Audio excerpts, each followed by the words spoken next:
Մնալ չարձագանքել մի քիչ ընկալելի չէ։ Գիտեք,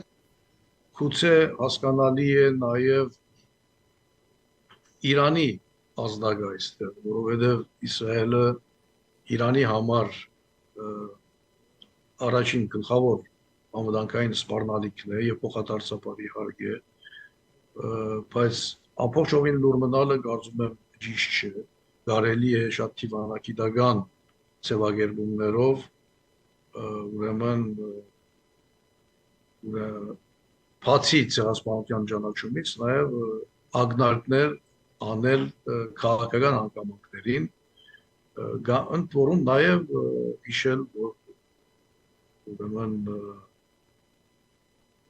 բազմաթիվ անկրվաններին Իսրայելը ոչ միայն չէր ճանաչել, այդ լսումները